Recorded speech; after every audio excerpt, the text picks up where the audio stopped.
বলেছিলাম গৌরব, ঠিক সময় ঠিক জায়গায় আমি পৌঁছে যাই, তাই হঠাৎই চলে না। আপনি তো আজই আমাকে অবশ্যই বললেন। ভেবে দেখলাম দেরি করাটা মোটেই উচিত হবে না। এরা মানে আমার ভাই বলে। ও এই তোমার সেই বেলার ভাই মারাধোনা। আমি কি নিশ্চয়ই কুসুম প্রেম দুষ্টু মিষ্টি দর্শী মেয়ে সখী। আসলে তোমাদের সকলের কথাই গৌরব বাবুর মুখে আমি এতবার শুনেছি, আমার মুখস্থ হয়ে গেছে। তোমরা সবাই নিশ্চয়ই ভাবছ হঠাৎ এখানে আমার আসার উদ্দেশ্য কি। আসলে আমার একটা বিবাহযোগ্য বোন আছে, সেই বোনটিকে আমার দাদার ঘাড়ে চাপাতে চাইছে।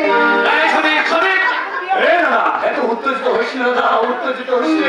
এখনো বিয়ে হয়নি, শুধু বিয়ের সম্বন্ধ হয়েছে। তাতেই একেবারে ফোস। আর বিয়ে হলে তো আমাদের কোনো কথাই চলবে না।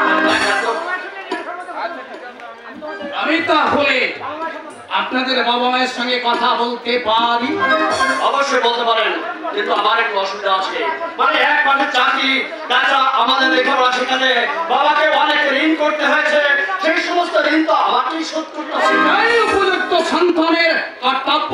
তাছাড়া বিবাহযোগ্য বোন আছে, বেকার ভাই আছে, তাছাড়া বাঁচার মতো ভালো একটা বাড়িও নেই। তাহলে এই মুহূর্তে বিয়ে করা আমার পক্ষে সম্ভব নয়। সম্ভব নয় বললে শুনছি কি দাদা? উনি যখন নিজে এসে বিয়ে প্রস্তাব দিচ্ছেন, ওখানে তোমার বিয়ে হবে। আসুন আসুন আমার সঙ্গে বাবার কাছে। হ্যাঁ দাদা, যে ঘর থেকে প্রজাপতি উড়ে এসে তোমার গায়ে বসেছে, সেই ঘরের মেয়ে হবে আমাদের বৌদি। চলুন আমার মায়ের কাছে। আমি গ্যারান্টি দিচ্ছি আমার বোন প্রিয়ারি মোটেও খারাপ নয়। আদর্শ শিক্ষায় আমি তাকে শিক্ষিত করে গড়ে তুলেছি। আশা করি তুমি সুখী হবে ভাই।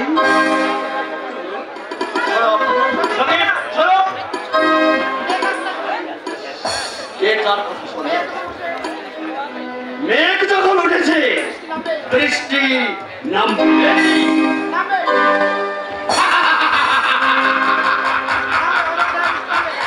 নামবে, অজর ধারায় বৃষ্টি নামবে।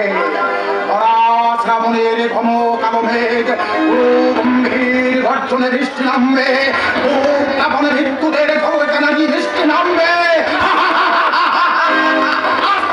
আর সেই এক ফোঁটা বৃষ্টি থেকে সৃষ্টি হবে নদী, সাগর, সমুদ্র।